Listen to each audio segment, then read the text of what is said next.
conoce como Pedregal de San Ángel al territorio de 80 kilómetros cuadrados que cubrió la lava derramada por el volcán Xitle y sus conos adyacentes, los cuales se calcula que hicieron erupción hace alrededor de 1670 años, es decir, hacia el año 280 de nuestra era. Se trata, pues, de un área de roca volcánica ubicada al suroeste de la Cuenca de México. La diferencia altitudinal que presenta esta topografía dio origen a una diversidad de microambientes y ecosistemas que hicieron del Pedregal el sitio probablemente más biodiverso de dicha cuenca. En términos de la Ciudad de México, el derrame original de 80 kilómetros cuadrados comprende lo que ahora es el área de Xitle, en las faldas del Ajusco.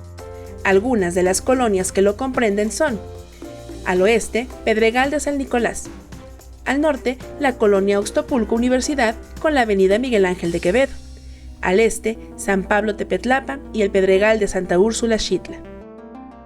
Lamentablemente, a partir de la década de los 50 del siglo pasado, comenzó la pérdida y la destrucción de hasta un 70% de su extensión a causa del invasivo crecimiento urbano que afectó severamente la fauna, la flora y el paisaje rocoso. Un proceso de devastación que es necesario detener para lograr una convivencia más equilibrada y armoniosa entre el desarrollo de la vida silvestre y la ocupación humana. El 30% que aún existe de Pedregal se distribuye entre diversas áreas de múltiples tamaños, algunas bajo algún estatus de conservación como el Parque Ecológico de la Ciudad de México, Ecoguardas, Bosque de Tlalpan, Cuicuilco, la Reserva Ecológica del Pedregal de San Ángel en Ciudad Universitaria y algunos parques urbanos como el Parque Teololco, el Parque de las Novias y otras que no tienen estatus de conservación como el Predio Los Encinos. Nuestra ciudad universitaria fue construida en la parte baja de aquel derrame de lava de Xitle y ocupa aproximadamente el 9% de su superficie, un espacio que en sí mismo constituye una importante muestra de la diversidad biológica nativa de la Cuenca de México.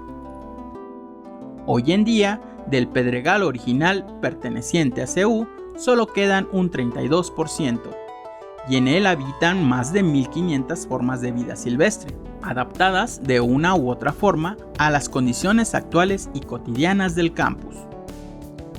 El hecho de considerar al Pedregal de Ciudad Universitaria como un socioecosistema nos ayuda a proponer un manejo más sabio y sostenible de sus condiciones únicas y de la enorme riqueza que representa en términos de convivencia. Damos comienzo a la serie El Pedregal de Ciudad Universitaria. Creemos que conocer las características del Pedregal, de la vida silvestre que alberga y los retos que le imponemos con la urbanización pueden darnos la oportunidad de coexistir de manera consciente y responsable con el valioso patrimonio natural que nos acompaña cotidianamente como universitarios y habitantes de esta urbe tan grande y compleja.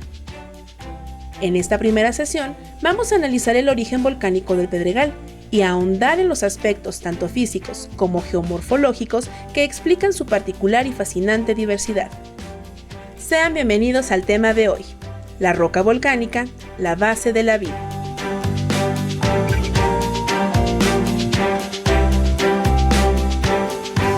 ¿Qué tal? Qué gusto me da saludarlos y recibirlos en una serie más aquí en Mirador Universitario, en esta ocasión, pues en coordinación con la Reserva Ecológica del Pedregal de San Ángel. Fíjense que vamos a estar platicando hoy en esta primera serie que lleva por título La roca volcánica, la base de la vida. Así es que yo los invito a que nos acompañen, a que establezcan contacto con nosotros y pues que nos externen todas sus dudas sobre un tema por demás importante para nuestra querida Ciudad de México. El día de hoy quiero darle la bienvenida y nos acompañan dos grandes expertos en la materia que estarán platicando con nosotros. En primer término, me da mucho gusto saludar a la doctora Ana Lilian Martín del Pozo. Ana Lilia, muchísimas gracias por acompañarnos. Bienvenida. No, gracias por la invitación. Ella es investigadora precisamente del Instituto de Geofísica y también nos acompaña el doctor Ramón Espinosa del Centro Nacional de Prevención de Desastres. Así es que, Ramón, muchísimas gracias por aceptar la invitación de estar con nosotros. Muchas gracias.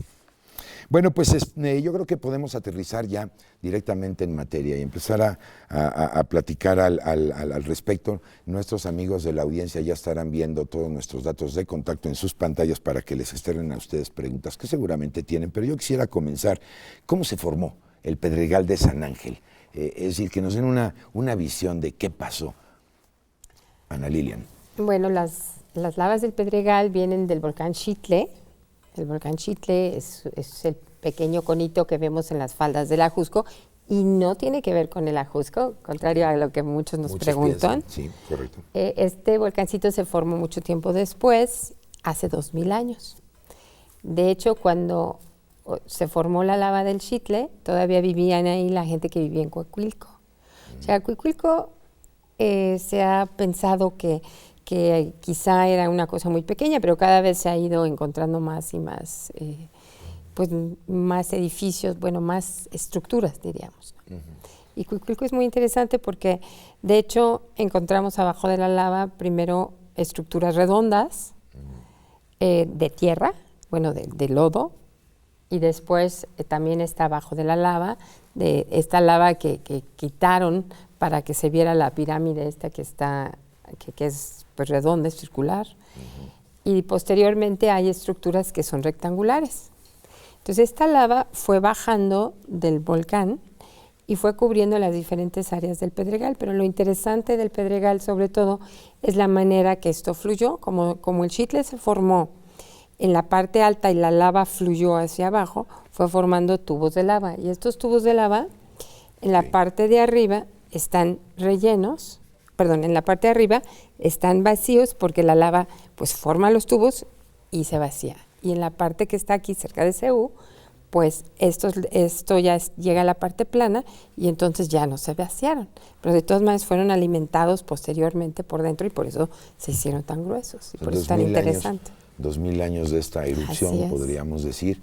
Y en ese sentido, Ramón, ¿qué nos faltaría saber con respecto a todo esto? Porque supongo que se sabe mucho, ¿no? Ya Ana Lilian nos está dando un breve panorama. Un panorama general. ¿Qué nos falta en ese sentido? Bueno, básicamente debe haber sido una erupción bastante tranquila, en la cual, en lugar de grandes explosiones, lo que debemos de haber tenido es flujo de lava muy tranquila, muy despacio. Debe haber sido una erupción bastante larga, que debe haber durado bastantes años, puesto que la lava, como decía la doctora, va escurriendo, la parte de la lava que en contacto con el aire se enfría. Claro. Esta es la que forma una costra por debajo de la cual sigue fluyendo la lava precisamente para formar los tubos de lava que mencionaba la doctora. Ya llegando aquí abajo, todo el derrame se debe haber expandido mucho y formar todo lo que es la zona de donde estamos aquí en Ciudad Universitaria. Claro, y que en ese sentido, bueno, yo quiero pensar en el nivel de enfriamiento de esa lava, porque, bueno, volcanes que están muy cerca de las costas, por ejemplo, pues obviamente el impacto del agua, del mar y etcétera, pues tienen un cambio sustancial en todos estos flujos de lava. Quizá esto no sucedió de la misma manera aquí, con el Xitle. Esto permitió a lo mejor que se formaran estas capas de manera diferente. ¿Qué opinan ustedes al respecto? No, pues, hay lavas, por ejemplo, en Hawái o en el Etna también, en Italia, en Sicilia. También hay muchos derrames de lava que son extensos y son estas lavas que van fluyendo. Pero aquí realmente lo importante, bueno, también es la topografía. Yo creo que es quizá importante mencionar que los volcanes, estos chiquitos, que son parecidos al Paricutín, por ejemplo, el que hizo erupción en los 40s, estos volcanes producen, o sea, empiezan con una emisión de ceniza o de pequeños bloques que se encuentran bastante cercanos al cono. Y después ya empieza a formarse la lava, que a veces, como les digo a mis estudiantes, les da flojera la lava subir hasta arriba y se va por un lado, abajo, y entonces la lava va formando estos escudos, porque son bastante planos. El problema aquí es que primero tienes esta gran pendiente y luego ya tienes la cuenca, ¿no? Donde llegan. Pero de hecho sí había un poco de agua, sí había, de hecho, hicimos un artículo hace ya algunos años, bueno, 2 de hecho, donde mostramos cómo la lava había tapado el río Eslava y el río Magdalena.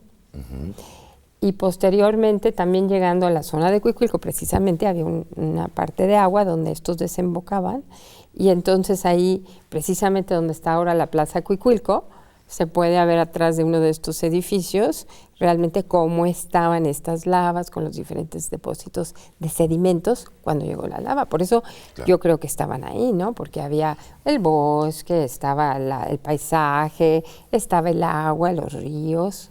Es increíble y seguramente usted, amigo mío, se transportará en esto que nos está diciendo Ana Liliana, a ese panorama, este paisaje, todo lo que nos está platicando. Y en ese sentido, Ramón, ¿tú crees que nos falta todavía? Me imagino que en todo este conocimiento sigue dando perspectiva para generar uno nuevo más. Es decir, cada día vamos sabiendo algo más de lo que fue el Xitle y de la parte importantísima que jugó en la formación de pues, toda esta zona sur de la Ciudad de México. Claro está. El hecho de que este derrame, sobre todo por lo joven que es, nos permite ver muchísimas estructuras que en otros derrames más viejos ya han sido cubiertas por suelos, etcétera. Entonces, una de las maravillas, por así decirlo, del Pedregal es precisamente que lo vemos prácticamente como si se acabara de emplazar. Hay lugares donde uno va caminando y todavía se ven las ondas, por así decirlo, de la costra de lava y muchísimas otras estructuras que en otros derrames ya no vemos. Entonces, una de las cosas más importantes de este derrame es precisamente lo reciente que es, que permite ver cómo se formaron esas estructuras. Podríamos decir su juventud, en términos generales, ¿no? Porque realmente con la historia que tenemos en muchos otros aspectos, 2000 años, en comparación viene siendo casi nada, ¿no? Por no minimizar de todas maneras la importancia cronológica. Pero bueno, en este sentido, si les parece bien, fíjense, hemos preparado una cápsula que precisamente nos va a narrar un poco sobre los detalles de lo que fue la erupción del Xitle y sobre todo los microambientes que se formaron posteriormente a partir de esta erupción. Así es que si están de acuerdo, vamos a verla, regresamos y retomamos precisamente ese punto de qué pasó después de esta erupción. Estamos aquí en Mirador Universitario, así es que vamos para allá y ya volvemos, regresamos.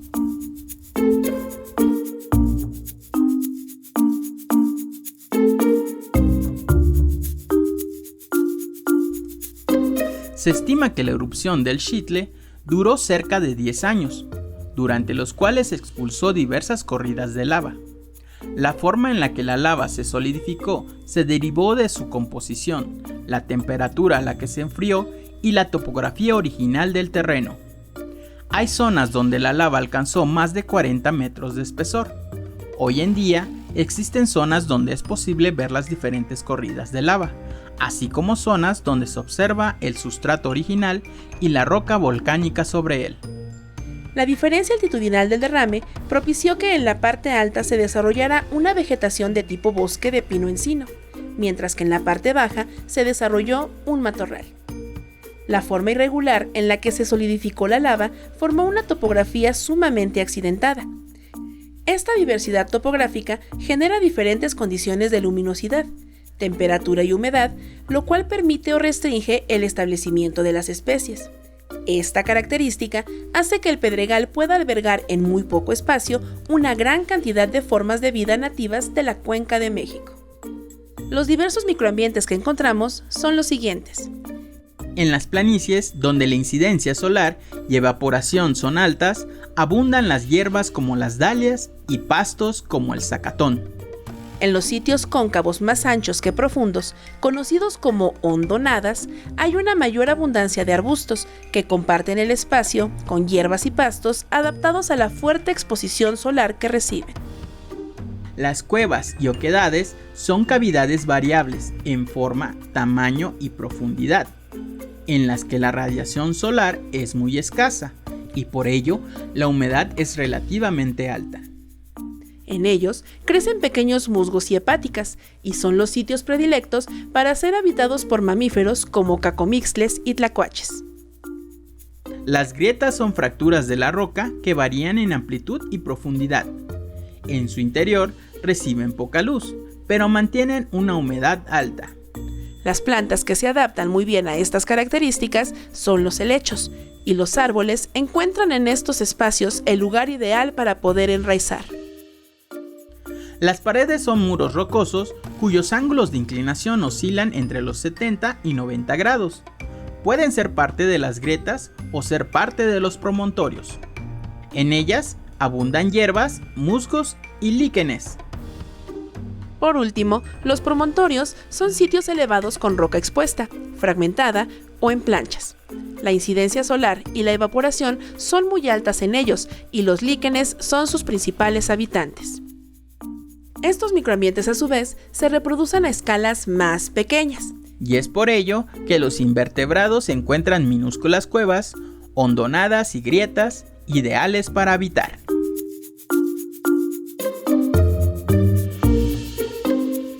Ya estamos de regreso aquí en Mirador Universitario. Estamos platicando sobre la roca volcánica, la base de la vida, todo esto de cómo se formó el Pedregal de San Ángel. Y bueno, estábamos viendo precisamente en la cápsula algunos detalles de lo que fue la erupción del Xitle. Y esto tiene, en mi particular punto de vista, una situación muy importante. Genera una gran diversidad de microambientes, una gran cantidad de estructuras diferentes. Esto permite en esa biodiversidad conservación. Entonces yo les quiero pedir, vamos a enfocarnos en esos puntos, ¿no? Que me comenten ustedes un poquito primero la importancia de la conservación. Siempre decimos que México es un país megadiverso, ¿es cierto? Bueno, aquí tenemos uno vivo. Y Ramón, tomamos lo de la parte de las estructuras que incluso todavía las podemos observar.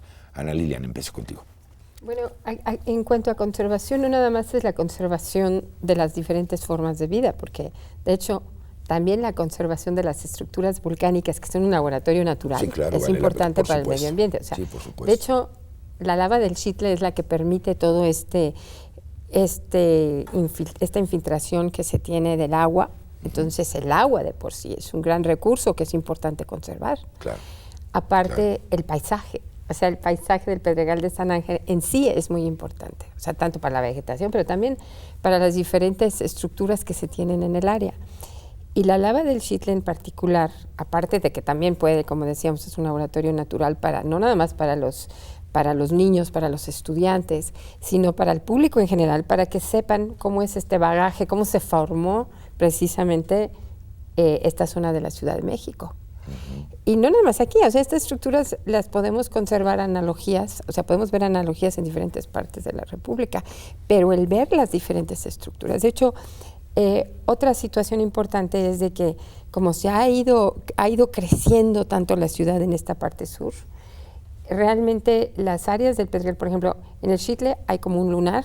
Luego hay otro lunar en Los Encinos, que está junto al Canal 13, que es una zona de tubos de lava muy importantes para su conservación, una zona que ha sido una reserva, inclusive ven en los mapas de INEGI que dice reserva, precisamente por las estructuras que tiene. Y luego tenemos aquí la zona de CEU. Ahora, hay por ejemplo, está la biznaga sanangelensis, que es una... Que todo este tipo de flora, que bueno, que pueden hablar mucho mejor que nosotros los biólogos, pero tenemos una serie de fauna y de flora que se ha encontrado, que bueno, inclusive Ramón nos puede hablar un poquito más dentro de lo que hicimos nosotros, por ejemplo, en Los Encinos, que ahí se encuentran una serie de estructuras de tubos de lava que se puede ver. Por ejemplo, desde cascadas de lava se pueden ver grandes galerías. De hecho, por eso se llama San Agustín de las Cuevas Tlalpan. Por las diferentes cuevas. Y estas cuevas, bueno, tienen toda una diversidad de estructuras geológicas, de flora y de fauna. Y entonces estas diferentes galerías que se van juntando, a veces es una grande, a veces son tres grandes, a veces hay desniveles, es una cosa fascinante que obviamente es muy necesario que se conserve, porque si tienes tres lunares diferentes, pues cómo se van a mover los diferentes organismos. O sea, entonces tienes que tener ciertas áreas para la conservación de toda esta cuestión integral, paisajística, geológica, por la cuestión del agua y obviamente por la flora y la fauna. Sí, sin duda. Una diversidad de microambientes, estructuras grandísimas, ¿no? Kilómetros de largo incluso. Platícanos un poquito al respecto, Ramón, por favor. Sí, bueno, estos tubos de lava que menciona la doctora, que están ahí en el predio de Los Encinos, hay más de 5 kilómetros de túneles en esa zona, repartidos en esencialmente 3 cuevas principales y hay otras más pequeñas, y son estructuras que no son hasta eso tan comunes que se preserven. Es muy interesante, pues, que aquí en México, dentro de la ciudad, tengamos una reserva, sí, claro, en la cual tenemos este tipo de tubos de lava, que muy poca gente lo sabe, pero ahí hay estalagmitas de lava, cascadas de lava, y toda una serie de estructuras que nos permiten entender cómo se fue formando este pedregal. Ahí se pueden ver varios episodios de escurrimiento de lava por dentro de estos tubos que fueron alimentando lentamente al derrame hacia esta zona de acá.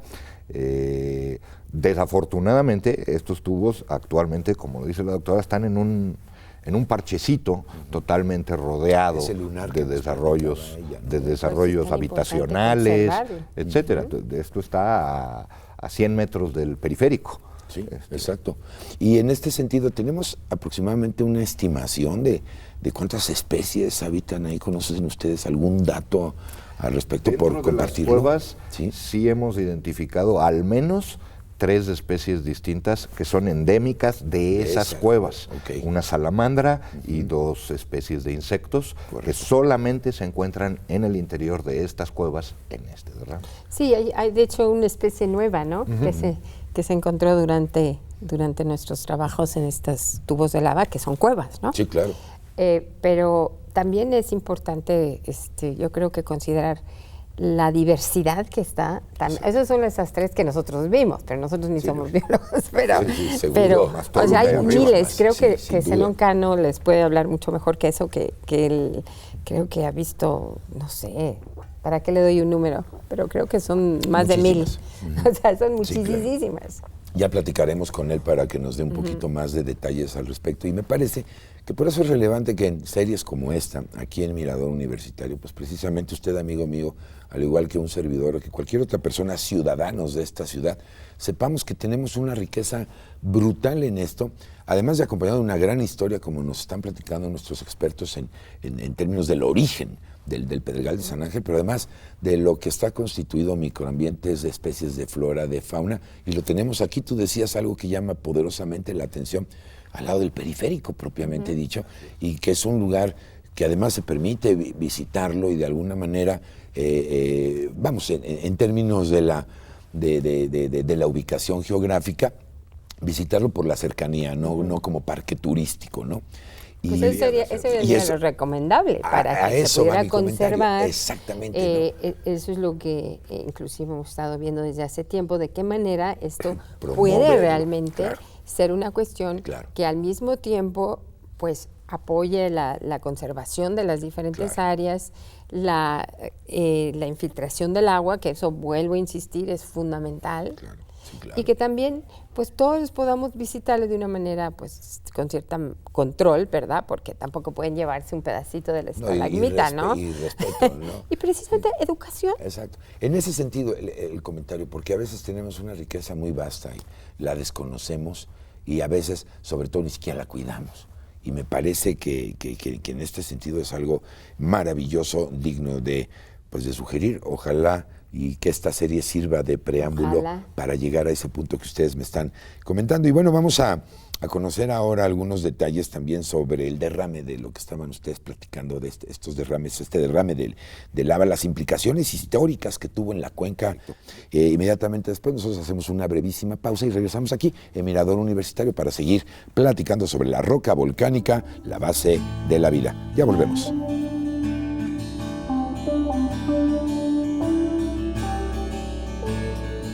Un geositio es un sitio que merece ser protegido porque tiene un interés geológico para enseñar y para estudiarlas, ¿no? Entonces, realmente diferentes personas pueden elegir diferentes geositios, pero lo importante es ver qué valor tiene, ¿no?, para divulgar, investigar, ¿no?, la geología. Por ejemplo, puede ser una roca, un lugar donde se observa una roca muy peculiar o muy característica de un lugar, que sería, por ejemplo, aquí en Ceú hay varios sitios así, o puede ser, yo he visto hasta un lugar donde se puede observar volcanes, fallas, algún producto de una actividad geológica, ¿no? Entonces, uno puede definir diferentes sitios y más valor tienen, pues más interesantes van a ser, ¿no?, para enseñar algo de geología. El derrame de las lavas del Xitle, de hecho, es bastante extenso, ¿no? Sin embargo, queda muy poco que todavía se puede ver a la fecha de hoy. Y hay dos zonas en particular, que son una es cerca del volcán mismo, que está ahí arriba por el Ajusco, y otra que es Ceú, ¿no? Mira, por ejemplo, aquí la lava en Ceú tiene esa superficie lisa, digamos, continua, no está aspera, no forma bloques, no forma ese aspecto de cuerdas localmente, ¿no? Y a más grande escala forma esos flujos continuos sobre un largo espacio. Y realmente esas lavas se llaman pohoihoy, que es un término hawaiano, y se observan formando en Hawái, ¿no?, todos los días, ¿no? Entonces son lavas poco viscosas o más fluidas, digamos, que van a tener un emplazamiento, es decir, formarse, avanzar de manera muy lenta, ¿no?, pero que van a construir ese tipo de superficie que vemos aquí, ¿no? Pensamos, todavía nos falta investigar más a detalle, pero pensamos que esas lavas son las de las primeras de la erupción, mientras que realmente cerca del cono esas mismas lavas han sido cubiertas por lavas más tardías. Esas lavas de cerca del cono tienen una composición distinta, ¿no?, y entonces no se ha formado ese tipo de estructura. En Ceú no hay una lista realmente hasta lo que sé de geositios, no es algo que se ha definido de manera oficial. Sin embargo, bueno, yo el año pasado publiqué en el boletín de la Sociedad Geológica Americana una propuesta de sitios ubicados tanto en Ceú que un poco afuera, que permiten ver características de las lavas, ¿no? Entonces yo soy volcanóloga, yo elegí esos sitios porque son lugares fáciles de acceso, donde uno puede ver algunas características muy obvias de las lavas que hay aquí en Ceú, y también donde tiene otros valores. Por ejemplo, hay un sitio como el Jardín Botánico, que es un lugar muy agradable, muy fácil de visitar, donde uno puede aprender mucho sobre las plantas. Y también ahí, en este sitio, se ven muchos aspectos de las lavas, ¿no?, que no están valorizadas hasta ahora. Y entonces podría ser un geositio interesante, porque ahí hay muchas cosas que se pueden ver, ¿no? Hay otros sitios como en Ceú, por ejemplo, de la entrada principal. Aquí uno ve un corte, ¿no?, a través de un flujo de lava muy extenso. Ahí también hay muchos aspectos que uno podría enseñar, por ejemplo, aquí de las lavas. Es algo también es fácil acceso, etc. Vi también la cantera de los Pumas, que es un lugar que ya es muy estético también, muy preservado, y donde uno ve un corte espectacular, ¿no?, a través de 40 metros de lava y más de 800 metros de largo, ¿no?, donde uno ve todos los flujos que ha producido la erupción, ¿no?, y puede estudiar los contactos, etc., ¿no? Entonces, realmente se puede definir varios sitios en Ceú que tienen esas características, pueden funcionar de geositio.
Bueno, nos encontramos en la zona de amortiguamiento A5, conocida como Paseo de las Esculturas, porque hay una serie de esculturas del llamado espacio escultórico que se hizo en el año 79.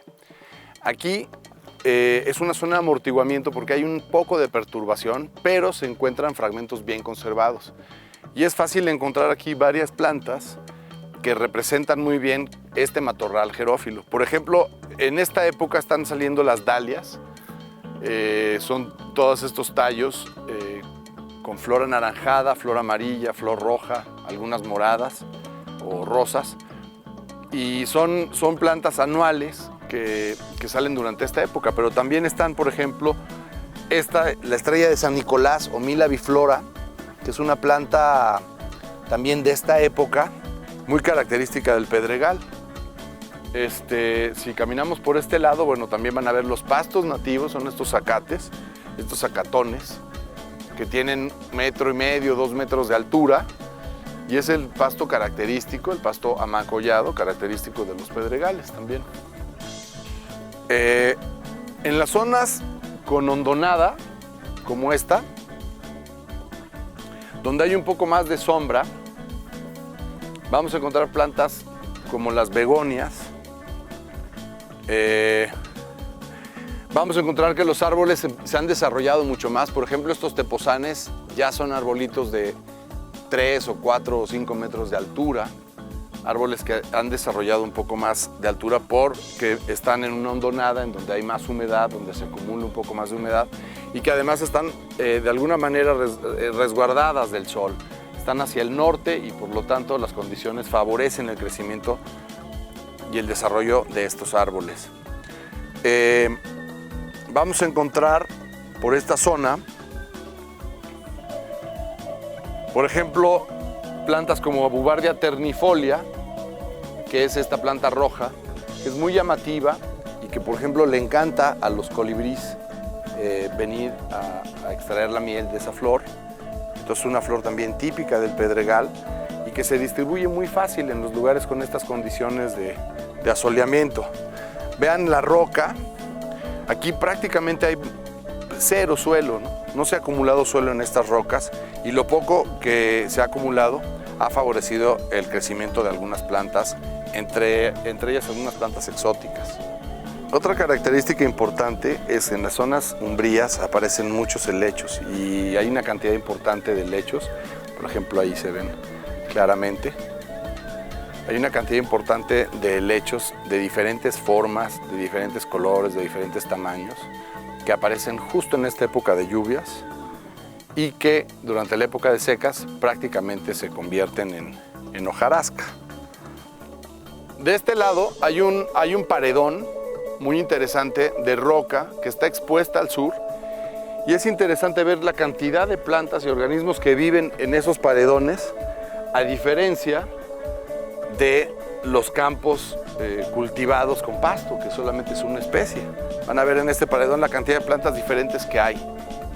Aquí es muy evidente las plantas crasas, las plantas crasuláceas que resisten la sequía en época de estiaje, como la Echeveria gibiflora, oreja de burro, los nopales, los agaves, algunas burceras, ahí se ve una pequeña burcerita.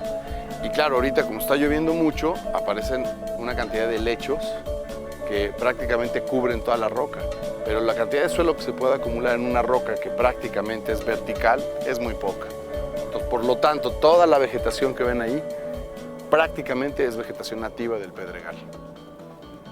Mira, aquí este punto es muy interesante porque vemos el paredón expuesto al sur, donde más asoleamiento recibe, y vemos, por ejemplo, un árbol nativo que es la Bursera cuneata, que le dicen copal, junto con flores como las dalias, junto a echeverias, junto a nopales, junto a tepozanes, en este mosaico muy diverso de vegetación, que lo que hace es también mantener a una cantidad importante de animales. Si se quedan aquí observando van a ver una cantidad de insectos, sobre todo, que están polinizando todas estas plantas.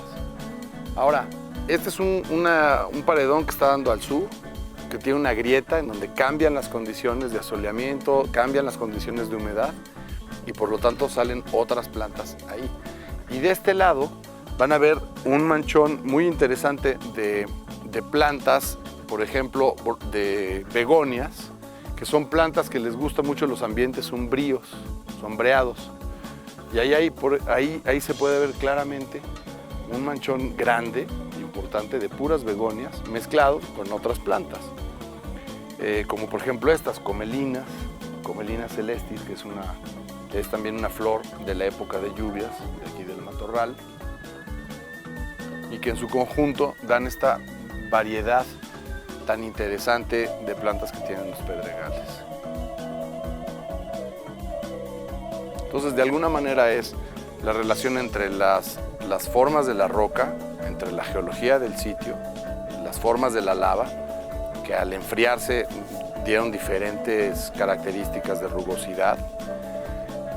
También la intemperización que ha hecho que se fracturen o que se abran partes de la roca generando grietas. Y todos esos microambientes son el nicho ideal para diferentes plantas que hay en el ecosistema.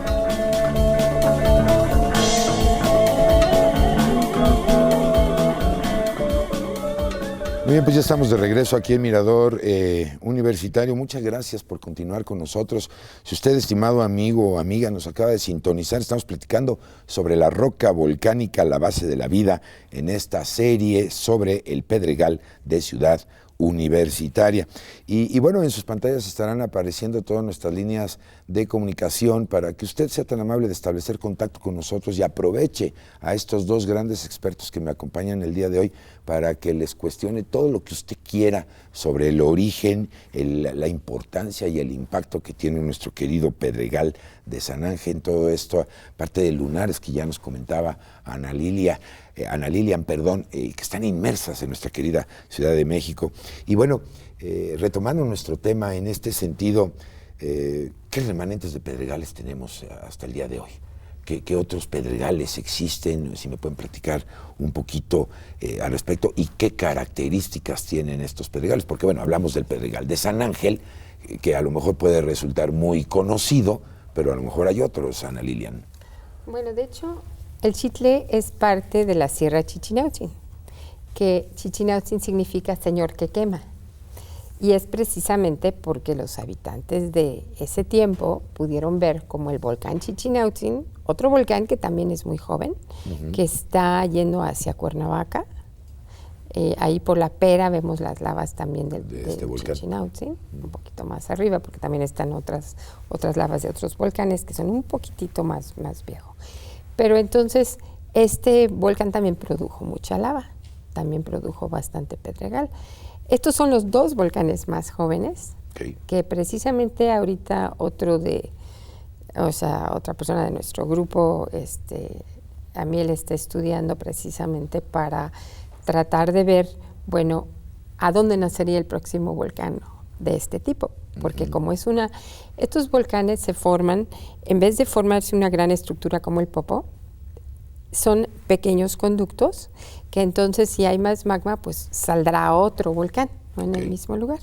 Y pues el grado, o sea, el tiempo que pasa entre uno y otro, pues es precisamente parte de lo que estamos y se puede investigando. Calcular, digamos, de alguna manera. Sí, manera, claro, ¿no? se hace con cuestiones estadísticas, se mapean y todo Seguro. eso, bueno, que hemos estado trabajando muchísimos años, ¿no?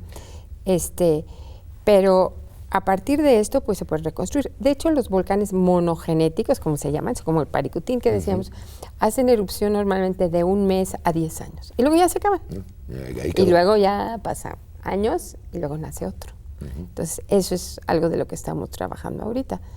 También podríamos decir que entonces en el futuro va a haber algunas otras formaciones, algunos otros impactos, porque existe la posibilidad de otra otro volcán, como el tipo del Paricutín. Claro. Entonces eso es lo que estamos viendo, dónde y dentro de qué tiempo y qué características tendría. Fabuloso conocer eso. Y vamos a centrarnos, Ramón, en el Pedregal, particularmente de Ciudad Universitaria. ¿Cuáles serían las características que nos puedas tú comentar de este Pedregal dentro de CU? Bueno, el tipo de lava es un tipo de lava que se llama Pahoehoe, que básicamente quiere decir en hawaiano superficie lisa. Okay. Esto es en contraste con otro tipo de lava que también encontramos en esta zona, que es la lava tipo AA, que recibe ese nombre porque literalmente, porque ese era el sonido que hacían los hawaianos al caminar descalzos sobre la lava. Sí. Por lo picuda y rasposa que es. Okay. Esa es una de las primeras características. Luego hay toda una serie de estructuras que muestran el hinchamiento de la lava. Conforme tenemos esta costra de lava, se sigue inyectando lava por debajo y entonces se infla y forma una serie de estructuras que se llaman túmulos. Aquí por el estadio de CU se ven varias de estas estructuras. Y en general, de hecho, la ciudad universitaria como tal, hay artículos científicos específicamente sobre los tipos sobre el tipo de derrame, precisamente porque todos los cortes que se han hecho a la lava para construir la ciudad universitaria permiten ver estas estructuras no solo desde arriba, como en la mayoría de los sitios, sino también en corte. Pues evidentemente nos permite ir generando más conocimiento, no solo en la parte científica, sino también en la convivencia cotidiana en la ciudadanía. Así es. Porque ya decíamos, la visita, ¿no?, de estos posibles lugares, etcétera, pero también de que sabemos que la probabilidad ahí está, ¿no? Y que con esta cantidad de volcanes puede pasar, ¿no, Ana Lilian? Sí, yo creo que hay otro punto importante. Cuando estuvimos haciendo un estudio muy detallado en los encinos precisamente, encontramos que estaban haciendo el segundo piso y entonces les dijimos, por ahí, por el periférico, va a pasar un tubo de lava, o sea, y dicho y hecho. Sí, lo encontraron cuando estaban, entonces eso, obviamente, si construyen algo encima, pues tienen que tener mucho cuidado con lo que hay abajo, Claro. ¿no? Claro. Porque son estos huecos, estas cosas, pero en vez de tomarlas como algo que es un problema para la construcción, pues mejor si utilizamos estos pequeños lugares para conservarlos por el agua, por la vegetación, por todas las estructuras que nos pueden enseñar, o sea, y como digo, algo inclusive recreativo, que pudiera ser senderos, algo muy agradable para la población local, que tanta falta nos hace ahorita con toda esta contaminación. Entonces necesitamos lugares que tanto socialmente se puedan tomar pues para cuestiones de diversión, como para conservar y aprender, y sobre todo que son el bagaje histórico, cultural, y también la parte geológica que tenemos que conservar. Sí, yo estoy sorprendido de todas las ventajas que tiene este conocimiento, porque decíamos, no solamente en la parte geofísica directamente, ¿no?, que sería el área del conocimiento involucrada, sino lo vemos en términos de la responsabilidad social, en las cuestiones recreativas, en las cuestiones ecológicas. Del agua. De la conservación propiamente, tanto de la vida como propiamente del agua como un recurso natural. Y esto pues habla de una situación integral que incluso desde nuestros niños deberíamos de empezar a formar, de ver esta riqueza patrimonial que tiene particularmente la Ciudad de México, ¿no? Entonces, y el Pedregal de San Ángel. Y particularmente el Pedregal de San Ángel, por supuesto.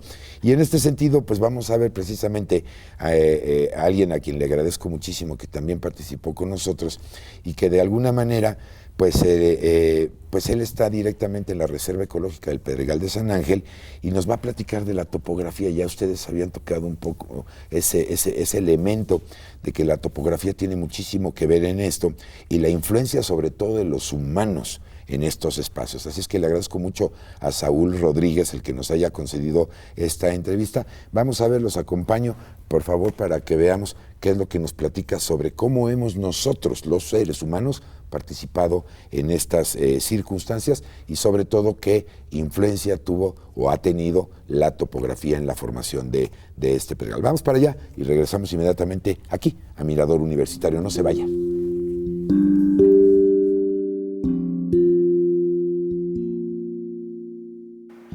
El territorio de la Reserva Ecológica del Pedregal de San Ángel es muy particular.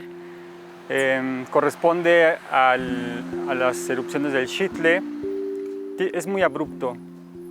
Digamos que para una persona a pie es abrupto caminarlo, para una persona, un niño es abrupto caminarlo, para un insecto es abrupto caminarlo. Es decir, si hablamos de la escala del territorio, a todas las escalas, no es algo planito, es algo con mucha superficie, tiene muchos recovecos, pero si nos vamos un poco más a detalle nos encontramos con que hay oquedades, hay planicies, hay promontorios, es lo que va marcando la diferencia. Es decir, en un recoveco hay más humedad y esto hace que haya distintas especies de plantas que responden de manera diferente y que no se pueden dar en otras especies, en otros lugares donde hay mayor insolación, hay más exposición del sol. Entonces, esto hace una diferencia entre un cierto lugar y otro lugar dentro de la reserva ecológica. Se puede decir que también es de manera muy homogénea, de acuerdo a los listados que se tienen y algunos planos que se hicieron por Jerzy Rindowski en 1950-1954, donde marcaba que este territorio de Ceú era un bosque o un matorral de senecio. Entonces, en cuanto a eso, podríamos decir que también tiene un ecosistema de manera homogénea y que podría haber una correspondencia entre los pedregales que son reserva ecológica y los pedregales remanentes que se encuentran al interior de campo entre una y otra dependencia. Podríamos decir que la vegetación que se encuentra en los lugares de pedregales remanentes tiene especies inducidas, introducidas, que no corresponden a este ecosistema.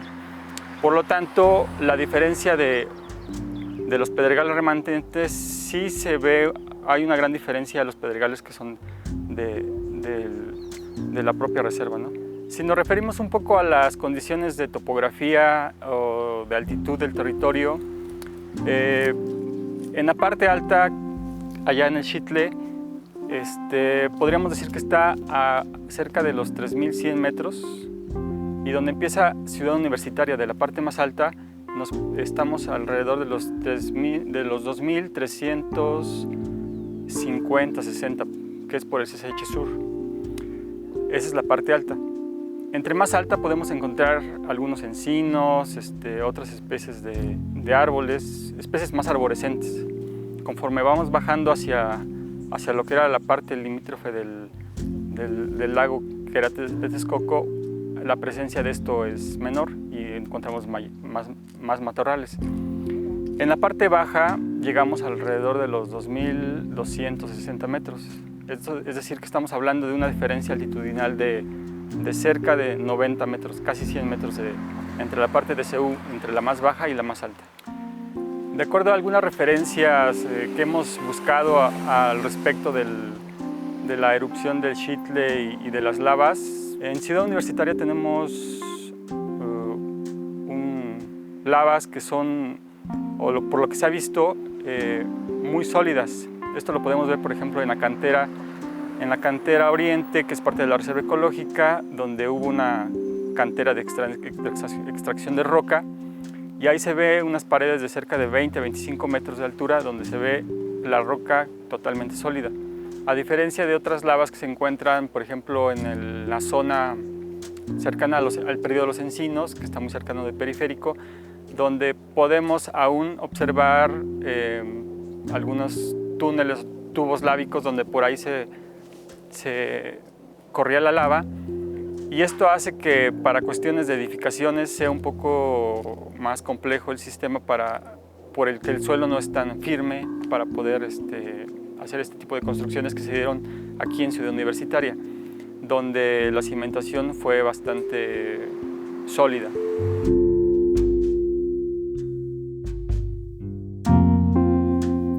Bien, pues ya estamos de regreso en esta recta final de este primer programa precisamente sobre la roca volcánica y la base de la vida. Podríamos quedarnos platicando, bueno, yo no sé cuántas horas en este tema tan importante, tan impactante. Y en este sentido, algún comentario sobre lo que escuchamos en la entrevista, a quien agradezco mucho, por cierto, a Saúl Rodríguez, la influencia humana, Ramón. La influencia humana sobre estos elementos y obviamente el impacto de la topografía que ya amablemente también nos comentabas hace unos momentos.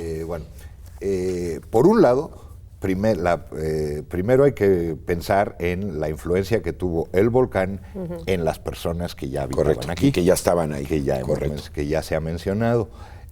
Pero ahora, ¿cuál es la influencia que nosotros tenemos en el Pedregal ya una vez ahí? Hay que tomar en cuenta que un porcentaje muy importante del Pedregal pues ya está en esencia destruido porque ha sido construido encima. En realidad, como decía la doctora hace un momento, solo hay algunos remanentes en la base del cono, el predio Los Encinos y la Reserva Ecológica de la UNAM, que es el área más extensa de Pedregal que se ha conservado. Entonces es donde hay más abundancia de toda la fauna que se ha mencionado, pero desafortunadamente tenemos un poco el concepto de que pues, el Pedregal no es más que roca, y pues rompemos la roca y no pasa nada. No pasa nada. ¿No? Y como ya se ha visto aquí, pues este Pedregal tiene mucha importancia para la preservación de especies, para el medio ambiente, el agua, etcétera, etcétera.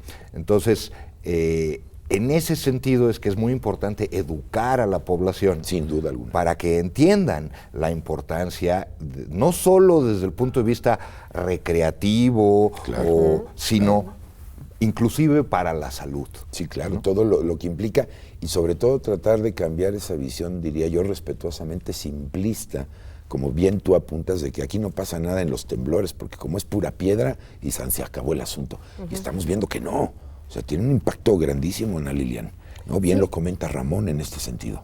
Pues yo creo que quizá hacer mayor cantidad de estudios geológicos y geofísicos de la parte interior, o sea, donde está cortada, pues realmente hacer un estudio integral antes de que se destruya y luego hagan otro edificio. O sea, sobre todo conservar las áreas que ya están, las áreas donde se están llevando a cabo nuevas construcciones, pues hacer estudios detallados de geología y geofísica para que por lo menos se tenga registrado todo este detalle y entonces tengamos mucho mejor la evolución del derrame, ya no nada más como una cuestión general dentro de la importancia, dentro de la formación de la Cuenca de México, de este lado de la cuenca, pero sino también para tratar de dar más información hacia la parte vulcanológica, mientras más detalle. Por ejemplo, hemos estudiado en el pasado, junto con otros investigadores, por ejemplo, cómo están distribuidas las vesículas, las burbujitas estas que se ven ahí. Sí. Entonces, esas burbujitas nos dicen si el derrame estaba fluyendo, si estaba migrando, si estaba como estancado, como un lago de lava.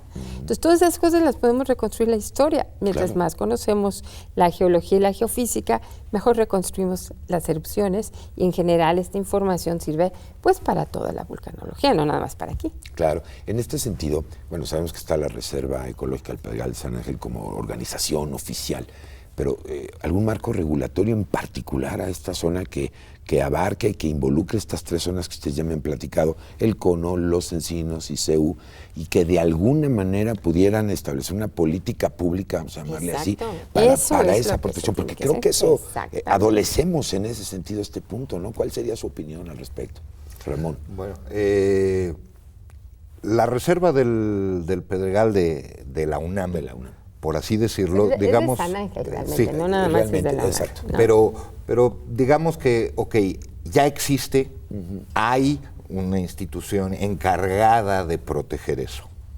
Sin embargo, las otras dos zonas, tanto la base del Cono como el predio de Los Encinos, en realidad no están siendo activamente protegidas. Tanto en la base del Cono constantemente están apareciendo nuevos desarrollos, casas de paracaidistas, como les dicen.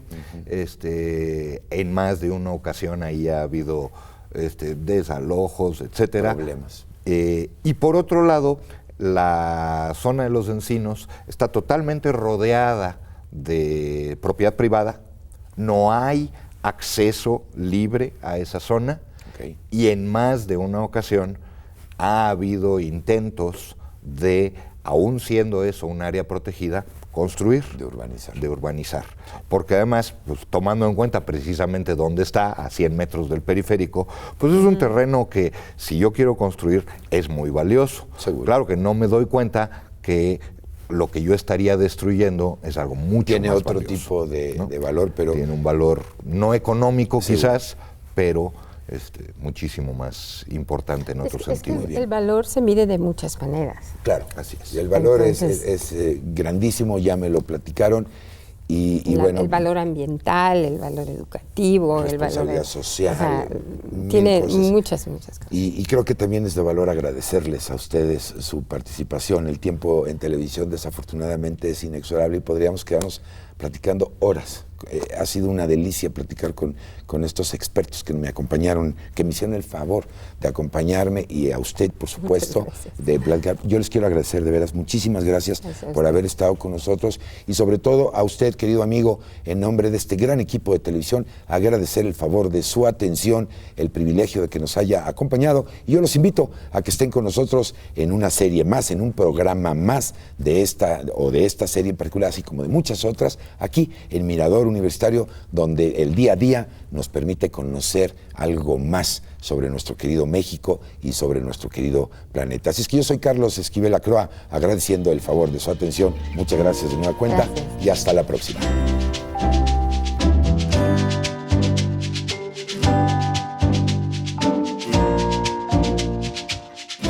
Hoy hemos visto cómo el derrame del volcán Xitle, hace más de 1500 años, constituyó un pedregal que dio origen a condiciones geomorfológicas particulares en la Cuenca de México, promovidas por las características de la lava, su composición, la época del año en que hizo erupción, la topografía y la vegetación original del terreno, y cómo el fenómeno afectó el desarrollo histórico de los pueblos que ocupaban el área. Los pedregales remanentes que hoy existen representan apenas el 30% de la superficie original. Nuestras acciones cotidianas pueden permitir la permanencia de la vida incluso en medio de una megaurbe. Pero es necesario estar conscientes de los seres vivos que nos rodean y de cómo podemos respetar nuestra coexistencia en uno de los pocos espacios nativos que nos quedan, lo cual es posible si comprendemos cabalmente el papel que tenemos como ciudadanos del siglo XXI. En los siguientes programas de la serie vamos a observar de cerca la gran diversidad biológica que representa el Pedregal de Ciudad Universitaria como patrimonio biocultural de la Ciudad de México.